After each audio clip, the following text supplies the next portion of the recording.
오늘 하루도 평안하셨고 또 이번 한 주 동안 평안하셨습니까? 네, 평안 안 하셨어요?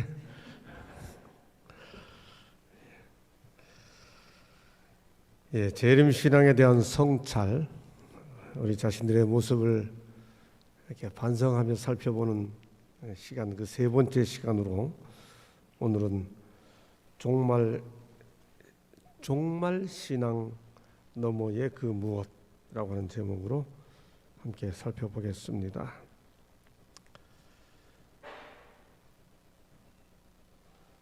유튜브를 열어서 종말이라는 단어를 쳐보면 종말을 다루는 수많은 방송 콘텐츠들을 발견할 수 있습니다. 종말 시나리오를 가장 과학적으로 다루었다고 하는 내용이 있었죠. 지진, 태양 폭발, 전자기파 공격, 방사능 누출,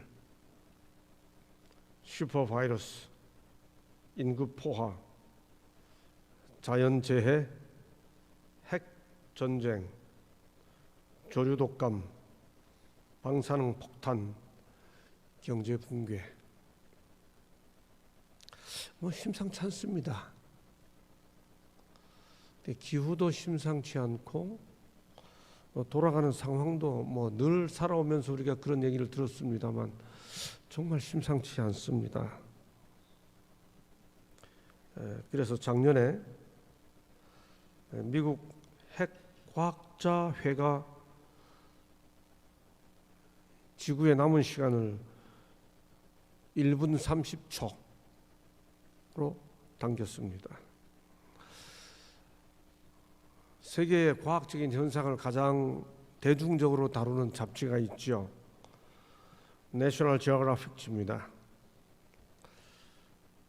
이 내셔널 지오그래픽지에서 프레프족이라고 하는 독특한 그룹의 사람들을 소개했습니다.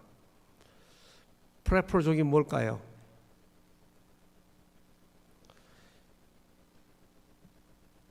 누군지 아시죠? 모르세요? 톰 행스. 예, 이 유명 배우의 그 미국 그 LA 비버리 힐즈 그 언덕 아래 이런 집이 있답니다. 지하 벙커를 만들고요. 침실이 2개 있고 운동장도 있고 지하 벙커 같은 집을 마련했는데 왜 이런 집을 마련했는가? 어차피 지구가 멸망하게 돼 있으니 지구 멸망이 왔을 때 살아남을 준비를 한 거죠. 이렇게 지구 종말이 왔을 때 살아남을 준비를 하는 그런 사람들을 프레프족이라 한답니다. 2012년 5월 26일에 소프트웨어 엔지니어인 레리 홀이라고 하는 사람이 초호화 대피 시설인 서바이벌 콘도를 모집했는데 접수 한 달 만에 매진이 됐답니다. 이게 벌써 2012년 그 10년 전 이야기입니다. 지하 53m 14층 거기에 각종 편의 시설을 다 넣었고 입주 비용은 $200만, 약 24억 원. 20년치 식량을 비축했고요. 무기와 특수 컨테이너로 제작됐는데 태양열을 이용한 기기가 있고 1만 1000여 종의 씨앗을 넣었고 모든 종류의 항생제를 넣었고 필터링 마스크가 있고 병원도 설치됐고요. 그러니까 지구가 완전히 멸망당해도 살아남을 수 있는 시설을 지하에다 만들어 놓고 이렇게 분양을 했는데 바로 접수 마감이 됐습니다. 무슨 이야기죠? 재림과 아무 상관없는 사람들이 예수하고 아무 상관이 없는 사람들이 어차피 지구는 망하게 되어 있다는 사실을 과학적으로 생각하고 그런 상황에서 살아남기 위한 준비를 하는 거지요. 그래서 종말, 종말, 종말, 종말, 종말에서 살아남기 위한 현상을 조사하고 있습니다. 준비하고 있고요.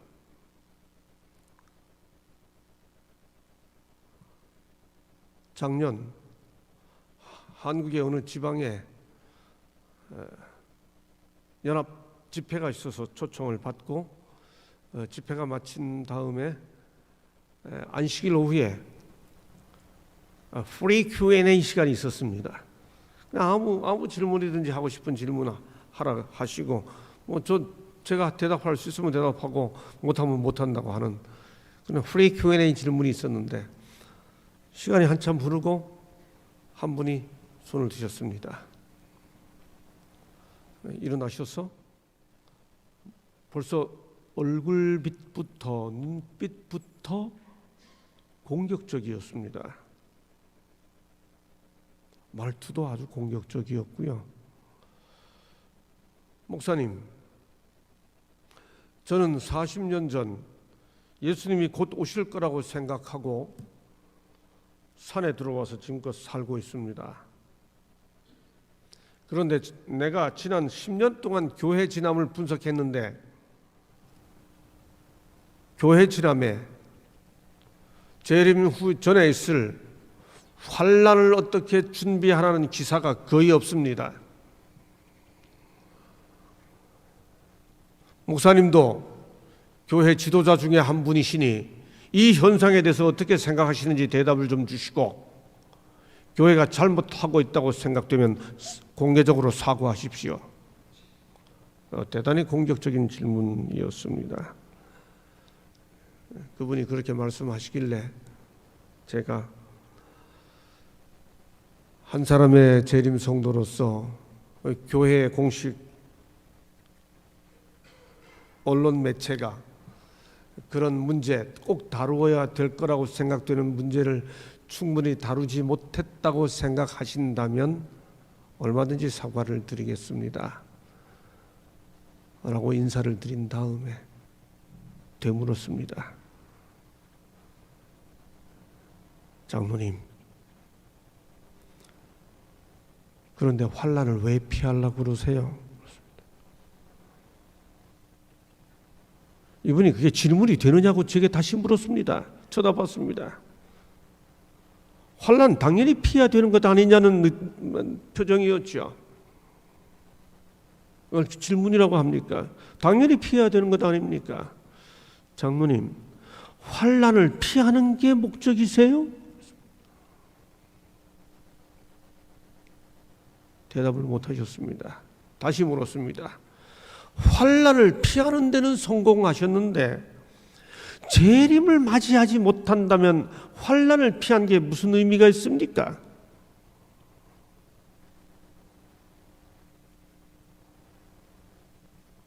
대답을 못하셨습니다.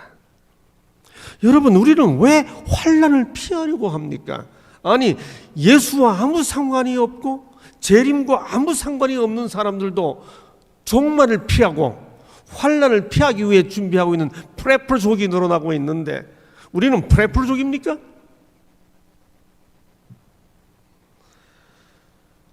종말과 재림은 다릅니다. 우리는 종말의 재난을 피하려고 준비하는 종말론자들이 아닙니다. 종말과 재림은 완전히 다릅니다. 종말은 약속이 없습니다. 그러나 재림은 약속이 있습니다. 종말은 지구의 끝을 의미하지만은 재림은 새로운 시작을 의미합니다. 종말은 근본 감정이 공포지만은 재림의 근본 감정은 소망입니다. 종말은 재난에서 살아남는 것이 목적이지만은 재림은 다시 오시는 주님을 맞는 것이 목적입니다. 우리들은 종말론자들이 아닙니다. 우리들은 재림 성도들입니다. 종말에서 살아남으려는 사람들과 재림을 맞이하려는 사람들은 그 동기도 준비하는 내용도 다릅니다. 종말의 재난을 피할 준비가 아니라 재림의 주님을 맞을 준비는 도대체 어떻게 해야 하는 겁니까? 지하 53m의 콘도를 짓고 병원을 준비하고 만천종의 씨앗을 준비하고 서바이벌 콘도를 24억에 구입해서 그렇게 준비하면 종말을 맞을 준비를 한 겁니까?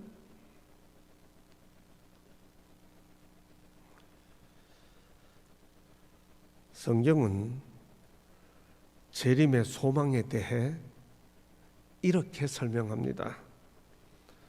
골로새 1장 16절 영광의 소망,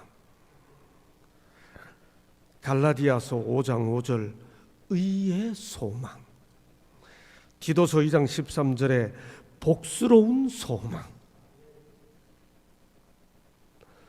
영광, 의, 복.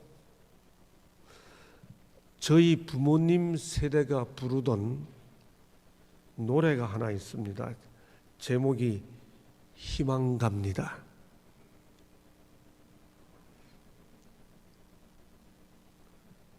가사를 읽어드리죠. 제가 노래를 압니다만 제가 노래를 부르면 정말 실감 날 텐데 부르지는 않겠습니다.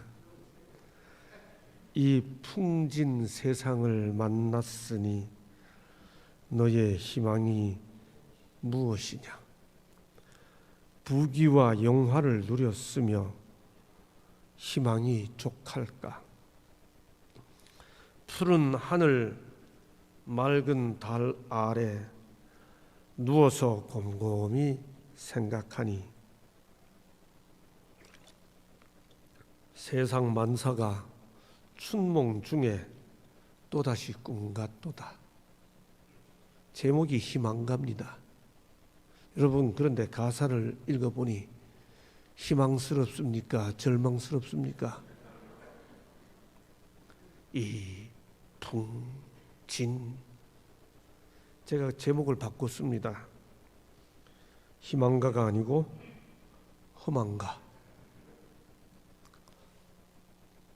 여러분, 성경이 말하는 소망은 영광의 소망, 의의 소망, 복스러운 소망입니다. 이게 허망하지 않아요. 재림 준비, 영광스러운 소망, 의의 소망, 복스러운 소망, 그 소망의 실체인 재림 준비. 어디서 어떻게 해야 하는 겁니까?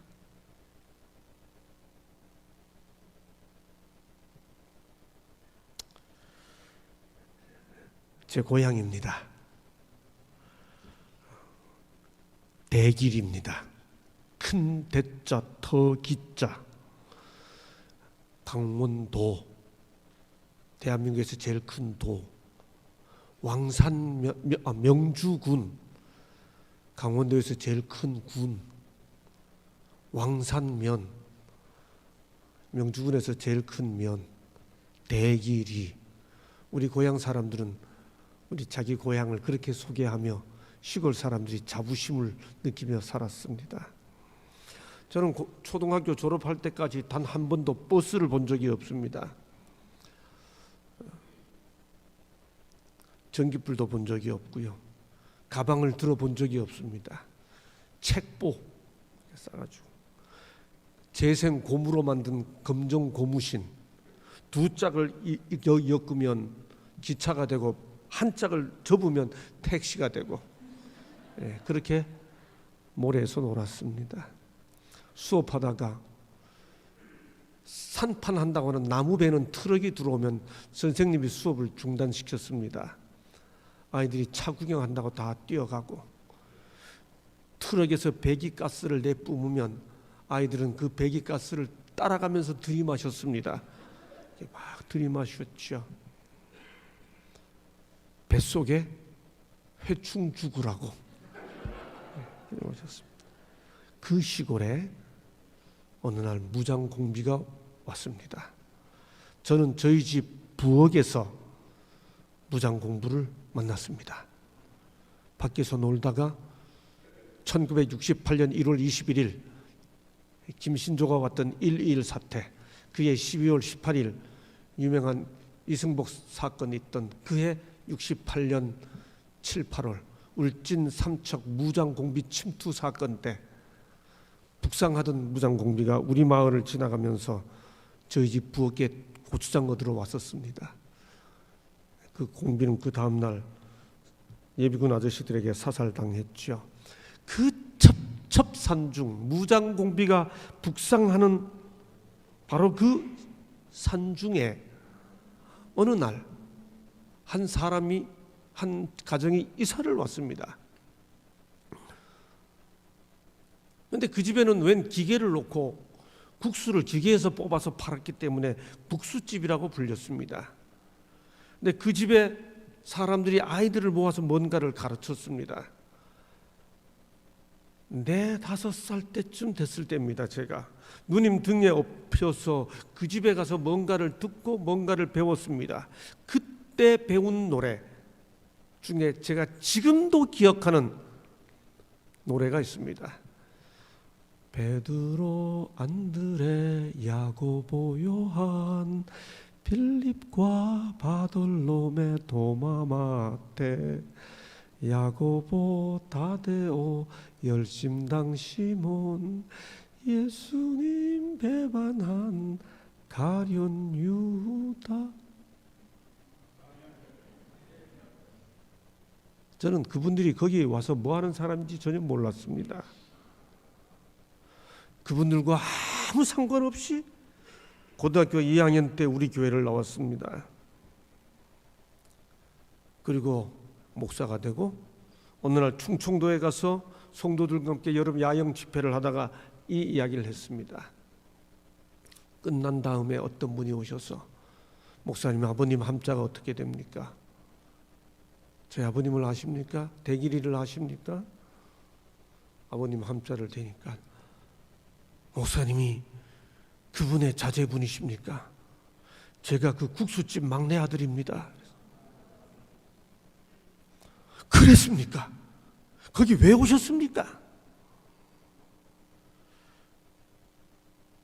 여러분, 이 집이 그 집은 아닙니다만 거의 비슷한 집입니다. 이런 집 마당에 가서 우리 아이들이 이렇게 머리 깎고 모여서 성경 학교를 하고 노래를 배웠습니다. 돌돌 돌팔매 누가 던지나, 소년 다윗 돌팔매 누가 견주나, 그런 노래 배우면서 이야기를 들었습니다. 거기 왔던 분들은 재림 교인이었습니다. 거기 왜 왔었느냐고요? 그때 그 시절, 제가 초등학교도 들어가기 전 그 시절에 거기 그분들이 왜 왔었느냐고요? 거기 와야 재림하시는 예수님을 맞을 수 있다고 오셨습니다. 제가 그분들의 그 이야기를 듣고 조금 황당했습니다.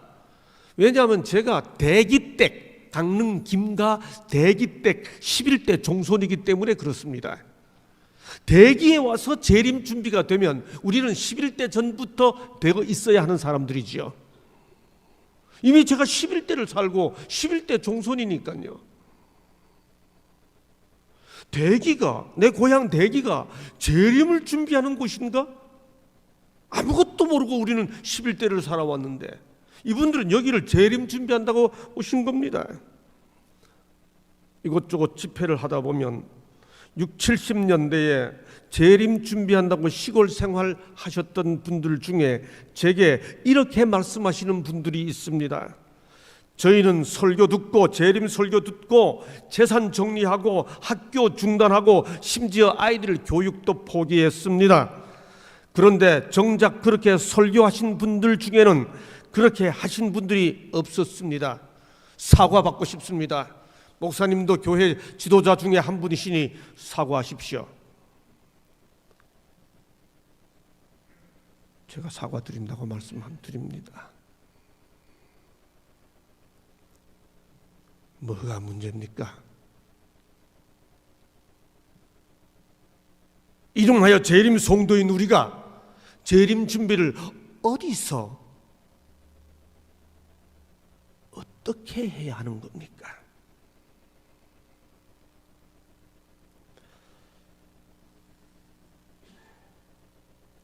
왜 이런 아픈 이야기를 하게 되었을까요? 제 생각에 그건 진정한 재림의 징조가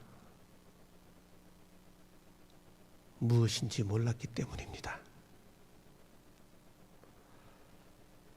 진정한 재림의 징조라뇨.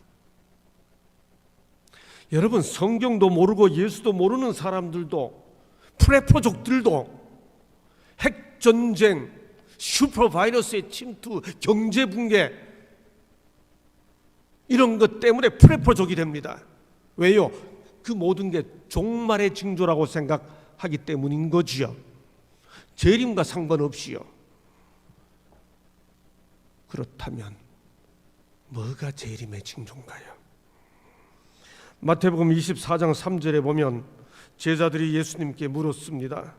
주의 임하심과 세상 끝에는 무슨 징조가 있사오리이까? 주님이 대답하셨죠. 전쟁, 지진, 기근, 거짓 선지자. 그런 말씀하신 다음에 주님이 이상한 설명을 덧붙입니다. 이런 일이 있어야 하되 끝은 아직 아니니라. 제자들이 끝에 무슨 징조가 있냐고 물었을 때 주님이 전쟁, 지진, 기근 다 말씀하신 다음에 이것들이 끝의 징조이니라 라고 말씀하지 않으시고, 그러나 이런 것들이 일어나더라도 끝은 아직 아니니라. 그러면 주님이 말씀하신 끝의 징조는 뭐예요?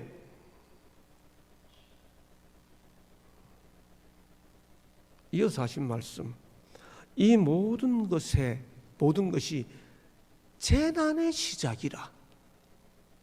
주님의 말씀을 다시 적용하면 전쟁, 지진, 기근, 거짓 선지자는 끝의 징조가 아니고 재난의 시작을 알리는 징조입니다. 그러면 주님이 말씀하신 끝은 언제 있나요? 주님이 말씀하신 그 끝의 징조는 뭔가요? 그러나 끝까지 견디는 자는 구원을 얻으리라. 그 다음, 그제야 끝이 오리라. 그리고 그 사이에 주님 하신 말씀이 뭘까요? 천국 복음이 온 세상에 전파되리니 그제야 끝이 오리라. 여러분, 우리말로는 똑같은 끝입니다만 제자들이 물었던 끝하고 주님이 답하신 끝은 헬라어 원어로 보면 다릅니다. 제자들이 물었던 끝은 헬라어로 순텔레이아라고 그럽니다. 주님이 말씀하신 끝은 텔로스라고 그럽니다. 세포의 제일 끝을 텔로미아라고 그러지요. 순텔레이아라는 말은 말 그대로 긴 끝입니다. 텔로스는 끝의 끝입니다. 이 모든 재난의 시작을 몰고는 순텔레이아의 징조들, 전쟁, 지진, 기근, 거짓 선지자, 이 모든 것들이 왔을 때 그것들이 주님이 오신다는 표가 아니고 재난이 시작되었다는 징조이기 때문에 그것들을 끝내려면 무슨 일이 있어야 하는가 하면 복음이 전해져야 한다는 거지요. 무슨 말이에요? 전쟁이 100번, 1000번 일어나도, 지진이 1000번, 10,000번 일어나도, 기후가 엄청나게 변해도 복음이 전해지지 않으면 끝나지 않는다는 거죠. 순텔레이아의 징조는 말세에 일어나는 징조입니다. 그야말로 종말의 징조들이지요. 텔로스의 징조는 재림의 징조입니다. 종말의 징조들은 많습니다. 그건 관찰해야 하는 것들입니다. 재림의 징조는 복음을 전하는 거죠. 이건 성찰해야 하는 겁니다. 관찰은 남을 보고 세상을 보는 거지만 성찰은 자신들을, 재림 성도들의 자기 모습을 살펴보는 거지요. 부정적 징조들은 재난의 시작이지만 긍정적 징조는 재난을 끝냅니다. 제가 고등학교 때 처음 교회 나가던 어느 해 그 동해안에 큰 태풍이 와서 배 한 척이 바다에 잠겼습니다. 그 안식일 오후 저는 교회 갔다가 고등학교 2학년 때 처음 교회 나온 재림 성도로서 엄청난 충격을 받았습니다. 왜냐하면 그 안식일 오후에 재림 성도들이 함께 모여 그 사건을 이야기하면서 표정이 밝았습니다. 주님 오실 때가 가깝다고 밝은 표정으로 말하는 모습을 보고 저는 이건 아닌데, 세상에 전쟁이 일어나고 지진이 나고 기근이 나고 병들고 할 때 재림 성도들은 재림의 때가 가까웠다고, 하늘 갈 때가 가까웠다고 혹시 반가운 감정을 갖고 있지는 않습니까? 이 징조들은 살펴야 할 징조지만 복음을 전하는 일은 이루어야 할 징조입니다. 재난은 우리가 하늘 갈 때가 가까웠다고 하는 사실을 알려주는 반가운 소식들이 아니라 속히 끝내고 새로운 시작을 몰고 와야 되겠다고 하는 책임을 느끼게 해주는, 우리에게 자신을 살펴보게 도전해주는 기별들입니다. 종말의 징조를 살피는 것으로부터 재림의 징조를 이루려는 모습으로 우리의 관심이 바뀌어야 합니다. 종말의 징조를 살피면서 재림의 징조를 어떻게 이루어야 할지를 스스로 성찰하는 신앙의 모습으로 바뀌어야 합니다. 구체적으로 어떻게 해야 합니까? 주님이 마태복음 24장에서 이 말씀을 하신 다음에 곧바로 이어서 4가지 말씀을 하십니다. 24장 40절, 그때 두 사람이 밭에 있음에 하나는 데려감을 당하고 하나는 버려둠을 당할 것이요, 두 여자가 집에서 매를 갈고 있음에 하나는 데려감을 당하고 하나는 버려둠을 당할 것이니라. 이게 징조를 말씀하신 직후에 주님이 하신 첫 번째 두 사람 이야기입니다. 여기서 이 말씀에, 주님이 주신 이 말씀의 초점은 어디에 있죠? 운명이 갈린 두 남자, 운명이 갈린 두 여자가 있던 현장이 같다고 하는 사실입니다. 남자도 밭에, 데려감을 당한 남자도 밭에 있었고 버려둠을 당한 남자도 밭에 있었습니다. 데려감을 당한 여자도 집에 있었고 같은 일을 하고 있었고, 버려둠을 당한 여자도 집에서 매를 갈고 있었습니다. 무슨 뜻이죠? 운명이 결정되는 현장은 우리가 늘 살아가는 우리들의 삶의 일상의 현장이라는 의미인 거지요. 승천 준비는 승천 바위에 가서 하는 게 아니라는 거지요. 흰 옷 입고 교회에 모여 철야기도 하다가 하늘 가는 게 아니라는 거지요. 밭에서 있다가 데려감을 당하고 매를 돌리다가 데려감을 당한다는 거지요. 주님이 이 말씀해 주신 것은 엄청난 도전입니다. 한마디로 늘 어떻게 살 거냐. 이어서 주님은 저 유명한 열처녀 비유를 말씀하셨습니다. 열처녀 비유의 이야기는 뭐죠? 간단합니다. 두 그룹입니다. 두 그룹 다 등잔에 기름이 있었습니다. 두 그룹의 결정적 차이는 뭔가요? 어리석은 5 처녀도 등불이 꺼져가니라고 말합니다. 그 말은 어리석은 처녀들도 등잔에는 기름이 있었다는 뜻이죠. 두 그룹의 차이는 그릇에 기름이 있느냐 없느냐. 등잔은 당연히 있는 거고 등잔 외에 그릇에 기름이 있었느냐 없었느냐의 차이입니다. 신학적인 이해 말고요, 아주 구체적으로 무슨 뜻인가요? 등잔에 기름은 당장 불 밝히는 거지요. 그릇에 기름은 예비된 거죠. 한마디로 말하면 목사가 설교하기 위해서만 성경 읽어가지고는 기름이 부족하다는 거지요. 장로가 교회에서 회중 기도하기 위해서만 기도하면 그것 가지고는 안 된다는 거죠. 안교장이 안교 권면하기 위해서만 말씀 읽으면 그것 갖고는 안 된다는 거죠. 당장 불 밝히고 난 이외에 나머지는 모자라니까요. 여분의 기름이 있어야 한다는 겁니다. 같은 맥락입니다. 운명이 결정되는 것이 교회가 아니에요. 밭에서 집에서 매를 갈다가 운명이 결정됐습니다.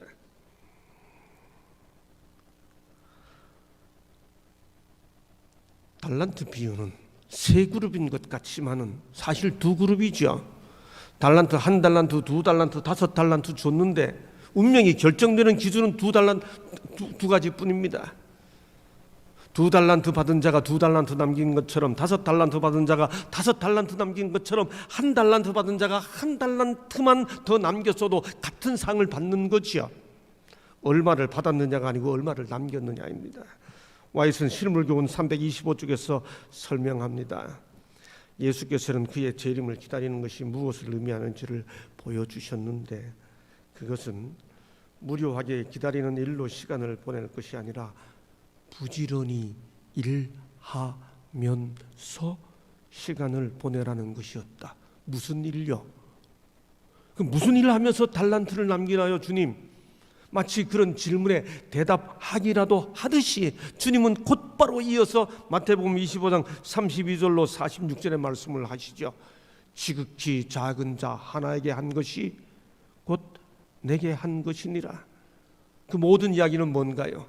나누어 주고 돌보아 주는 거죠.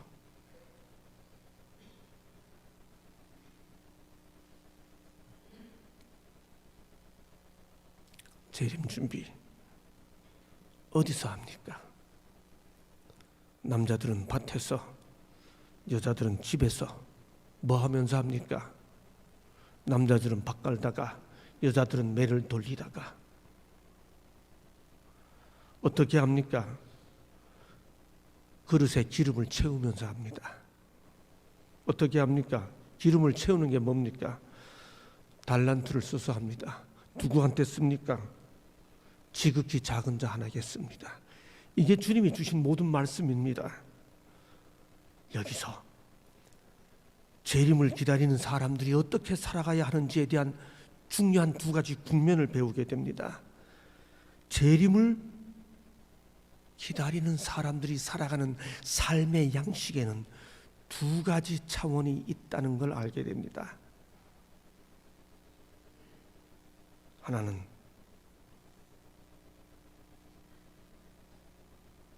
기름을 예비하는 겁니다. 말씀 보고 기도해야죠. 기름은 성령이라고 와이시 말씀하셨습니다.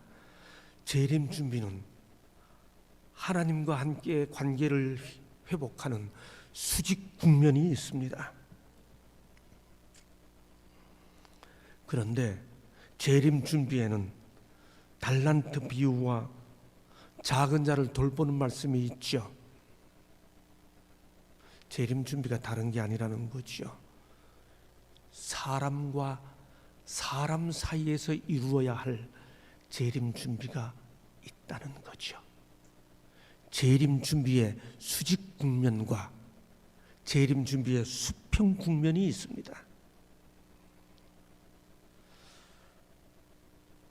말씀 시작하면서 물었던 어느 입산 재림 성도의 질문, 왜 아직 재림 교회는 환난 기사를 다루지 않는 겁니까? 예전에는 작은 환난, 큰 환난, 야곱의 환난 그렇게도 많이 가르치더니 왜 교회 지나면서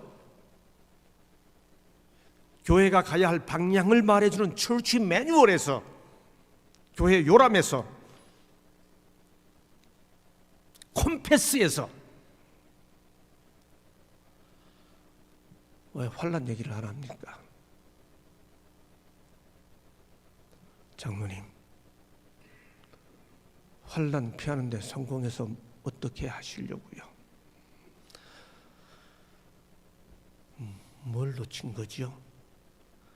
재림 준비의 국면에 수직 국면이 있고 수평 국면이 있다는 사실을 충분히 이해하지 못한 거죠. 산에 들어가서 말씀 보고 기도하는 것 필요합니다. 저도 도시 삶을 끝내고 시골에 가니 참 좋습니다. 그런데 재림 준비한다고 시골 들어가서 옆집 사람하고 논물 때문에 싸우고 비료 좋니 안 좋니 하고 다투면 시골에 갔다고 무슨 의미가 있습니까?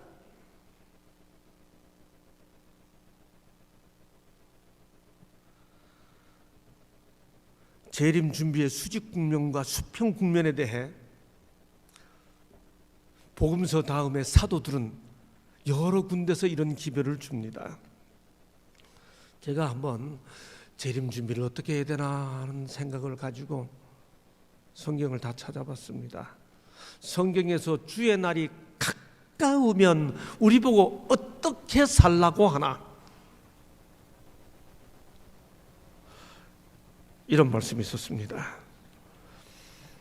성경은 우리에게 먼저 그날이 오면 한마디로 묻죠. 어떤 사람이 되어야 마땅하냐? 이 전체적인 질문 앞에 신약 성경을 보니 로마서 13장 11절, 빌립보서 4장 5절, 야고보 5장 9절, 베드로전서 4장 7절, 히브리서 10장 25절, 요한계시록 1장 3절 등등이 때가 가깝다고 말합니다. 여기 로마서 13장 11절 14절은 우리의 구원이 처음 믿을 때보다 가까웠은즉 그리스도로 옷 입자라고 말합니다. 빌립보서 4장 5절은 너희 관용을 알게 하라 주께서 가깝다 합니다. 야고보 5장 8절 9절은 주의 강림이 가깝다 형제들아 서로 원망하지 말라. 베드로전서 4장 7절 8절은 만물의 마지막이 가까웠으니 무엇보다도 서로 열심으로 서로 사랑하라. 히브리서 10장 25절은 그날이 가까움을 볼수록 더욱 모이자라고 말합니다. 먼저 로마서 13장 11절 14절의 말씀은 우리의 구원이 처음 믿을 때보다 가까웠기 때문에 자다가 깨자, 소위 재림 준비의 수직 국면입니다. 여러분, 재림을 준비하는 사람들이 말씀을 등한히 하고 기도가 멀어져서 깨어 주님을 기다릴 방법은 없습니다. 우리가 깨어서 말씀 보고 기도해야 하는 것은 재림을 준비하는 사람의 그야말로 필수 조건입니다. 그런데 우리가 놓친 부분이 있습니다. 재림 준비의 수평 국면입니다. 저는 오늘 이 저녁 이 부분을 조금 더 깊이 살펴보기를 원합니다. 빌립보서 4장 4절 5절 주 안에서 항상 기뻐하라. 내가 다시 말하노니 기뻐하라. 그 다음 너희 관용을 모든 사람에게 알게 하라. 주께서 가까우시니라. 여러분, 이 말씀은 대단히 역설적입니다. 재림이 임박했다고 느끼면 우리는 원망하는 마음이 자동적으로 일어납니다. 누구 때문에 사람하고의 관계가 틀어지기 쉽습니다. 근데 바울은 뭐라고 말하는가 하면 주께서 가까우시면 관용하라고 말합니다. 우리는 주께서 가까우시면 주께서 가깝다는 그 종말 의식 때문에, 재림 신앙보다는 종말 의식 때문에 우리 아이들이 무슨 생각하는지 판단하지 않고 데리고 그냥 산에 들어갔고 내가 하라는 대로 하라고 그러고 그들의 선택하고 신앙을 판단할 아무런 것을 기다리지 않고 강요했습니다. 관용하지 못했습니다. 역설적으로 말하죠. 바울은 너희 관용을 모든 사람에게 알게 하라. 주께서 가까우시니라. 성경은 하나님의 관용을 하나님의 본성으로 표현하죠. 오래 참으심으로 관용하시고, 고린도후서 10장 1절 그리스도의 온유와 관용으로, 관용은 우리 주님의 본성입니다. 그래서 장로가 될 때 어떤 사람이 되어야 하는가 하면 감독은 책망할 것이 없고 관용하며, 관용한 사람이 장로의 기본 자질입니다.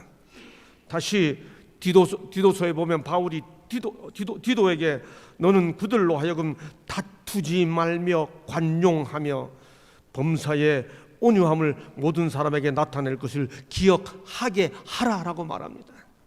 여러분, 재림교회가 임박한 재림 기별을 전하면서 세상을 향해 재림의 기별을 경고하면서 동시에 배웠어야 할 소중한 덕목이 있다면 임박한 재림을 선포하기 때문에 오히려 관용해야 된다고 하는 사실을 함께 깨달았어야 합니다. 관용한 사람들은 조금 어려운 신학적인 용어 한마디 하겠습니다. 아디아포라 문제에 양보합니다. 아디아포라라는 게 뭔가 하면 교회가 생긴 이래로 교회에 생기는 수많은 문제들 중에서 본질적이지 않은 문제들을 아디아포라라고 합니다. 피아노를 오른쪽에 놓느냐 왼쪽에 놓느냐는 것은 구원과 상관없습니다. 멀쩡히 아름답던 교회가 피아노 한 대 기증받고 난 다음에 분열이 생깁니다. 어느 쪽에 놓느냐에 따라. 여러분, 지금도 교회 단상에 교회 들어올 때 구두 신고 들어가야 되느냐 벗고 들어가야 되느냐 때문에 갈등하는 교회가 있습니다. 단상 위에 침례 받은 사람이 올라가야 되냐 안 올라가야 되느냐 때문에 다투는 교회가 있습니다. 저는 교회 처음 나갔을 때 교회 마당에서 성경 배우고 자다가 혼났습니다. 그랬더니 두 분이 오셔가지고 서로 다퉈요. 성경은 가능하면 머리 가까이 두는 게 좋다. 여러분, 이건 신앙이 아니고 미신이에요. 그리고 어떻게 성경을, 저는 지금도 성경 위에다가 찬미가 두는 게 조금 초기 신앙을 그렇게 배워서 꺼름직해요. 항상 성경을 제일 위에다 놔야 마음이 편해요. 아멘. 여러분, 이거 아디아포라예요. 이 아디아포라는, 그런데 그런 문제를 가지고 애들을 잡아요. 어디 성경 위에다가 찬미를 놓고 이렇게 하십니다. 그러다가 애들을 잃죠. 아디아포라는 대수롭지 않은, 중요하지 않은, 이렇게 해도 괜찮은 것, 하나님께서 명령하지도 않으셨고 그렇게 하지 말라고 금지하지도 않으시고 해도 그 말이고 안 해도 되는 문제, 본질적으로 선과 악과 관련되지 않은, 구원과 직접적인 직결되지도 않은 그런 문제에 있어서는 너그럽게 양보할 수 있는 여유, 이게 교회 안에서 이루어져야 할 관용의 기본입니다. 그리스도와 같은 사랑은 다른 사람들의 동기와 행위에 가장 좋은 해석을 가한다.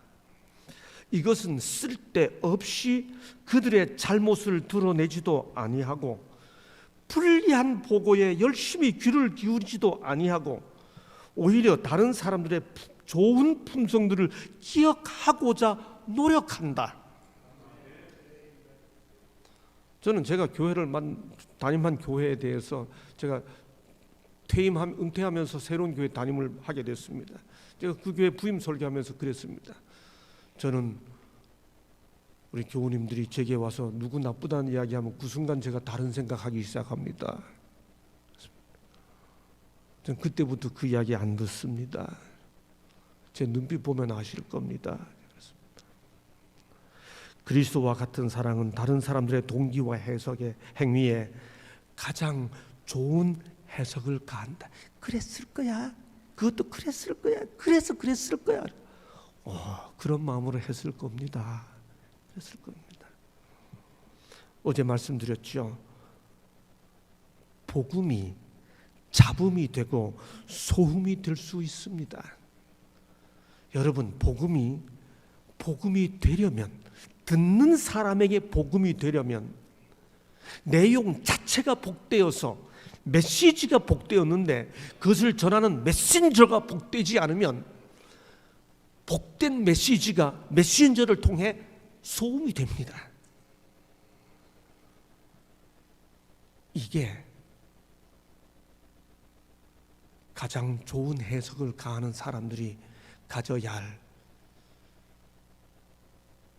관용하는 마음인 거죠. 영원한 복음을 큰 소리로 외치되 그 음성이 복음되게 하려면 소리가 아니라 울림이 커야 하는데 소리를 넘어 울림으로 다가가려면 감동을 줘야 합니다. 1999년 4월 6일이었습니다. 제가 캠퍼스 안에서 보직 교수를 하고 있을 때였습니다. 밤 11시 넘어 12시가 다가가는데 전화벨이 울렸습니다. 받으니 학교 경비를 서는 분이셨습니다. 여보세요? 교수님 빨리 나와 보십시오. 여기 36대 후문 가는 길인데 삼거리에 학생 둘이 술이 취해 쓰러져 있습니다. 그래요? 옷을 입고 나갔습니다. 가서 보니까 두 학생이 술이 취해 쓰러져 있어요. 이렇게 얼굴을 보니 두 학생 다 제가 아는 학생이에요. 그 중에 한 학생은 어릴 때부터 제가 알던 어느 유명한 장로님 아들이에요. 한 학생은 제가 지금 성경을 가르치는 클래스의 학생이에요. 제가 얼굴을 보고 놀랐어. 이 사람들아 일어나게. 이 두 학생이 술이 취해 아주 거의 이렇게 술이 취해 쓰러진 채로 일어나면서 둘 다 동시에 뭐라 그러는가 하면 나는 이 대학 학생이 아닙니다 이렇게 해요. 제가 순간 약간 이 녀석들 봐라. 제가 약간 장난기가 저도 발동해가지고 물었습니다. 어느 대학 학생입니까? 제가 성경 가르치는 과 학생이 저는 경희대학 학생입니다. 그래요. 제가 어릴 때부터 알던 학생에게 물었습니다. 자네는 그 학생은 어디입니까? 저는 성균관대학교입니다. 그래요. 그 이야기를 듣는 순간 제가 화가 나서 고함을 쳤습니다. 이 사람들아, 넌 똑바로 뜨고 날 보게. 이렇게 하고 저를 보더니 깜짝 놀라고 둘이 주저앉아요. 주저앉으면 제 다리를 이렇게 붙잡고 교수님, 뭐 성균관대학교? 뭐 경희대학교? 이 나쁜 친구들 말이에요. 가자. 어디 갑니까? 우리 집에 가자. 왜요? 이대로 기숙사 들어가면 자네들 벌 받잖아. 우리 집에 가 자고. 아닙니다. 밖에 나가서 자겠습니다. 그럼 내일 아침 몇 시까지 내 사무실에 와. 그래서 어릴 때부터 알던 학생이 그 다음날 왔습니다. 딱 들어오길래 제가 문을 딱딱 사무실 문을 잠그고 친구에게 갔습니다. 나 지금부터 목사 아니야. 나 지금부터 교수 아니야. 나 너 막내 삼촌하고 친구인데 나쁜 놈.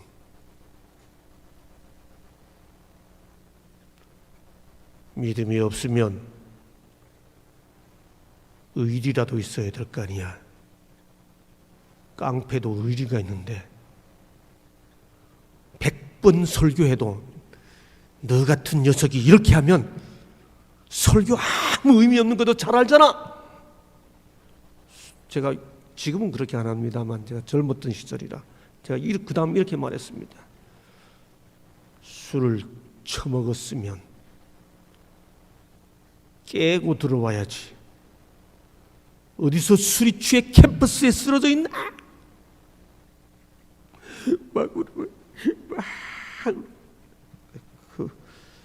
그 학생이 쓴 반성문입니다. 계속해서 삼육 교육을 받아왔으나 종교가 언제나 구속처럼 느껴졌고 종교적인 면과 세속적인 면 사이를 방황했습니다. 계속 신에게 느끼는 것은, 하나님도 아니고 신이라고 그랬습니다. 신에게 느끼는 것은 내가 너무 세상적으로 나아갔을 때 저에게 가끔씩 채찍질 하시는 존재로 느껴졌습니다. 하지만 아직까지 나를 지켜주시는구나 라고 느꼈습니다.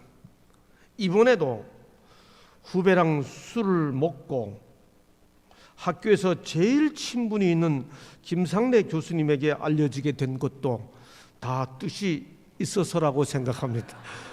저한테 걸린 게 하나님 뜻이 있어서 그랬다는 거죠. 예, 제가 학생 많이 사랑했습니다. 제가 이런 사연이 많습니다.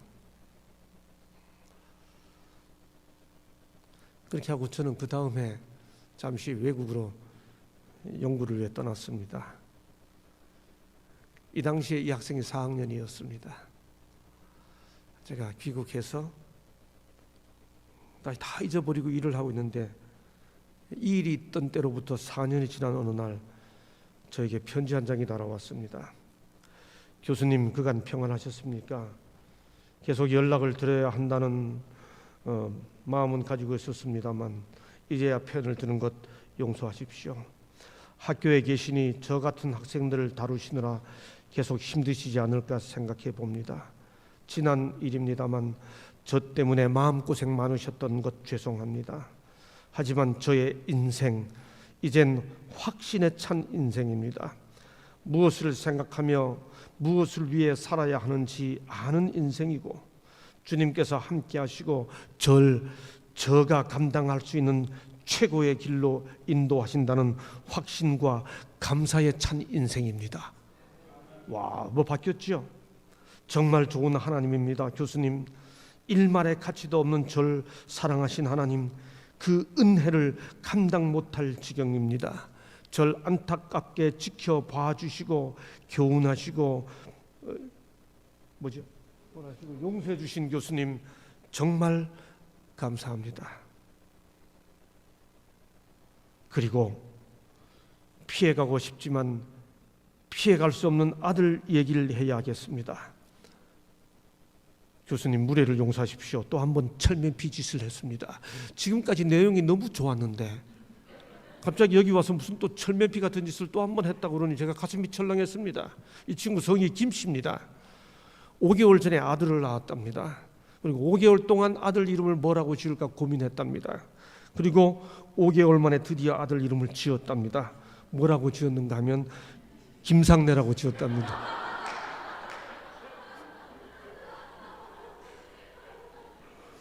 여러 가지 이유가 있지만 가장 큰 이유는 뻔뻔스럽게도 절 위해서입니다. 제가 정신 똑바로 차리고 살으려고요. 아무튼 제 아들 이름을 부를 때마다 정신이 번쩍번쩍 납니다. 기분이 상하셨다면 다음에 뵐 때 각오하고 있겠습니다. 하지만 못 바꿉니다. 호적에 다 올라갔습니다. 또 야경을 하든지 반성문을 써야 하는 것 아닌지 모르겠습니다. 교수님 존함에 누를 끼치지 않도록 잘 키우겠습니다. 이 편지 받고 제가 바로 전화했습니다. 상래 아빠, 나 상낼세. 그렇습니다.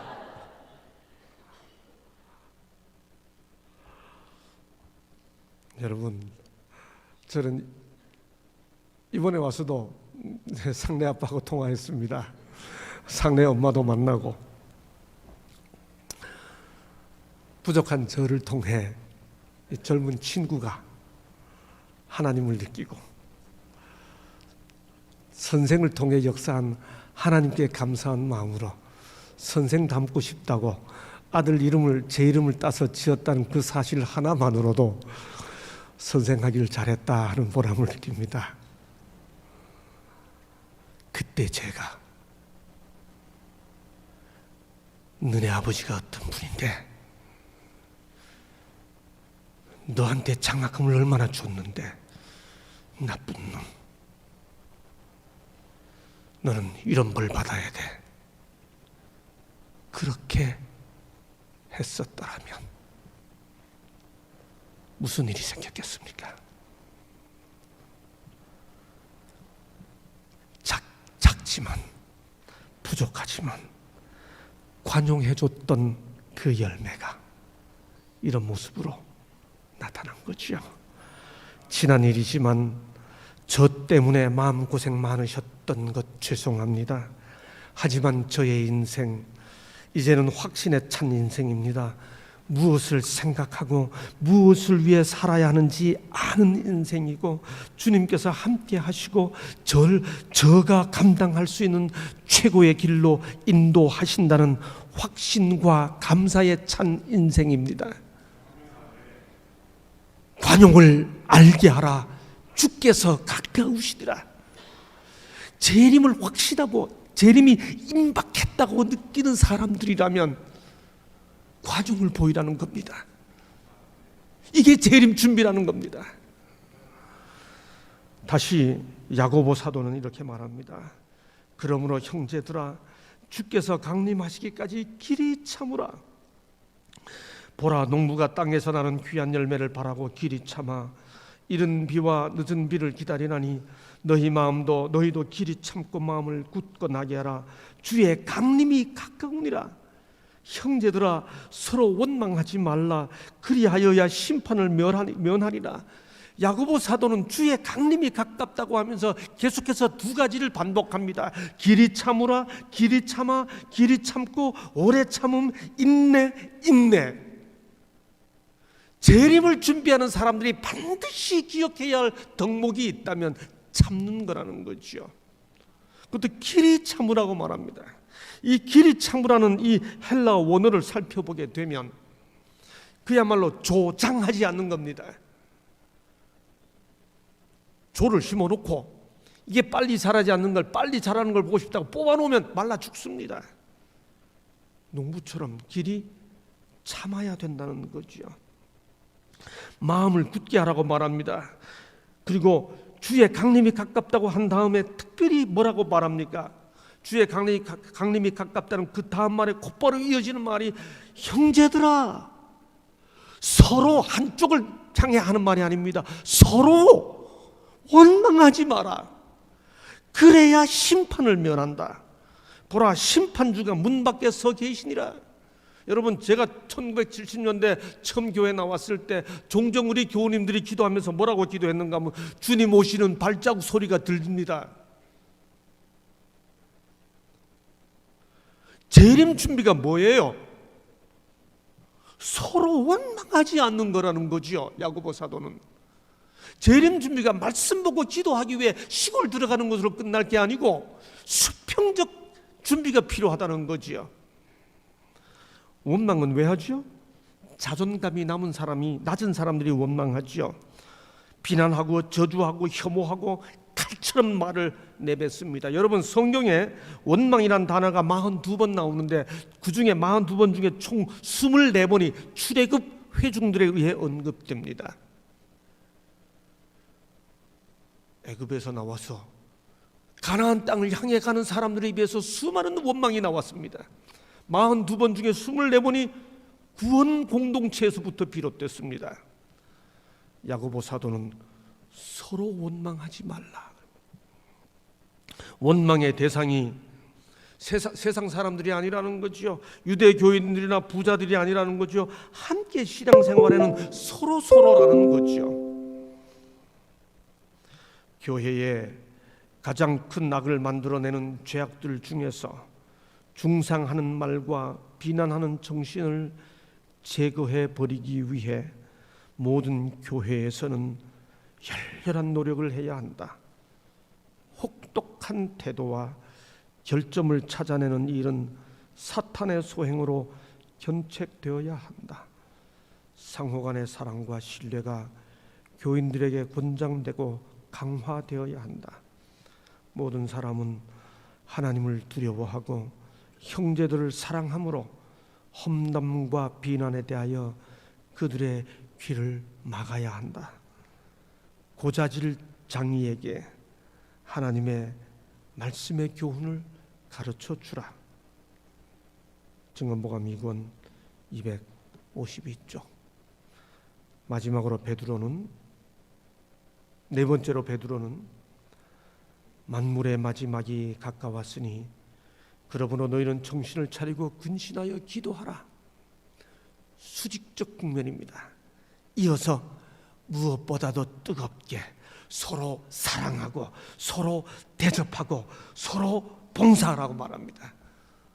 만물의 마지막이 가까웠다고 하는 사람들이 반드시 인식해야 할 준비 국면은 정신 차리고 근신하여 기도하는 수직 국면과 서로 사랑하고 서로 대접하고 서로 봉사하는 수평 국면이 함께 이루어져야 한다는 거죠. 베드로는 또 다른 곳에서 그러므로 너희는 정신을 차리고 근신하여 기도하라고 말했죠. 그리고 베드로전서 5장 8절에서 근신하라 깨라 그랬습니다. 서로 사랑하고 서로 대접하고 서로 봉사라고 말합니다. 마지막으로 히브리서 기자는 모이기를 패하는 어떤 사람들의 습관과 같이 하지 말고 오직 권하여 그날이 가까움을 볼수록 더욱 그리하자. 초대교회가 어떤 교회였나요? 날마다 마음을 같이하여 성전에 모이기를 힘썼던 교회죠. 모이기를 패하는 습관. 이 히브리 사도의 권면은 코비드-19 이후에 우리들의 모습에서 깊이 성찰해봐야 할 영적 교훈이 있습니다.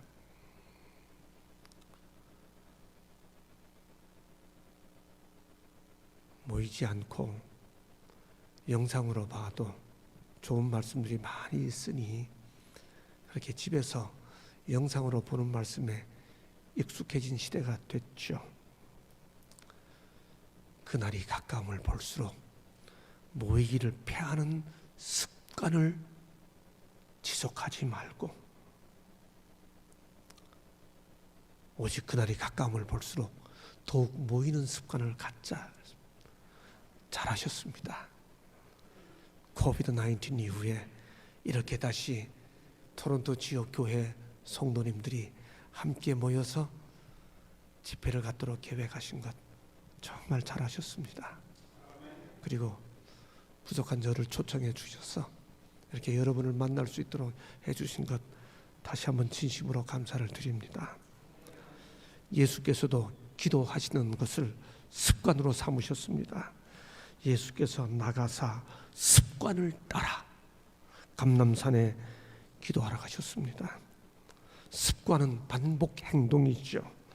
행동이 습관을 결정하고 습관이 인격을 결정하고 인격이 운명을 결정하지 않습니까? 무디 목사, 저 유명한 무디 목사가 어느 날 교회에 있을 때 한 성도가 찾아왔습니다. 그리고 물었습니다. 목사님, 개인적으로 혼자 말씀 보고 기도해도 되지 않습니까?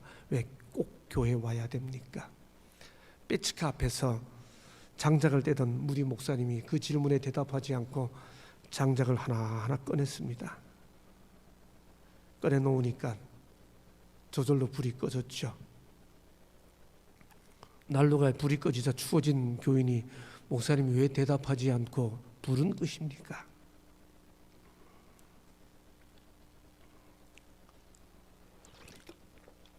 무디 목사가 말했죠.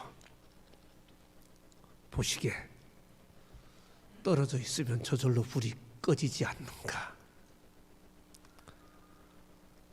난로에 불이 타려면 장작이 모여 있어야지. 장작이 모여 있어야지. 교회는 세 가지 기능이 있다고 말합니다. 하나님께 예배드리고요, 이웃을 향해 봉사하고요, 성도들끼리 친교합니다. 이것이 교회의 세 가지 기본 기능이라고 그러죠. 예배로만 집중되어도 건강한 교회가 아닙니다. 친교로만 집중되어 있으면 사회 봉사, 사회 친교 단체하고 똑같습니다. 세상과 사회 봉사하면 무슨 라이온스 클럽하고 큰 차이가 있을 게 없습니다. 예배와 하나님을 향한 예배와 세상을 향한 선교와 성도들끼리의 친교는 아름다운 삼각관계를 다 가지고 있어야지요. 사도행전 2장 46절에 보면 초대교회가 그랬습니다. 집에서 떡을 떼며 기쁨과 순전한 마음으로 음식을 먹었습니다. 친교했죠. 하나님을 찬미했습니다. 예배드렸습니다. 백성에게 칭송을 받으니 주께서 구원받는 사람을 날마다 더하게 했습니다. 선교가 이루어졌습니다. 이게 재림을 준비하는 재림신앙 공동체의 건강한 모습입니다. 예배와 선교와 친교가 삶의 현장에서 이어지는 성도들, 관용하고 원망하지 않고 서로 사랑하고 서로 봉사하는 사람들. 여러분, 이 사진이 무슨 사진인 것 같습니까? 장소는 서울역입니다. 서울역 앞에 텐트 치고 사람들이 길바닥에 누워서 자고 있습니다. 이 사진은 무슨 사진인 것 같습니까? 기차에 수많은 사람들이 매달려 있습니다. 이 사진을 찍은 때가 1950년대가 아닙니다. 이 사진을 찍은 때가 1970년대 가을입니다. 기차 선반 위에 올라가 있습니다. 여기는 강남터미널입니다. 1982년도입니다. 역시 가을입니다. 그리고 그해 가을에 버스에 사람들이 타기 위해 뒤에서 엉덩이를 빌면서 버스를 타고 있습니다. 그리고 대학생들은 이렇게 버스칸 뒤에 교련복을 입고 즐거운 표정으로 버스에 타고 있습니다. 불과 30년 전 추석을 맞아 고향 가는 우리들의 모습입니다. 30년 전 우리들의 모습입니다.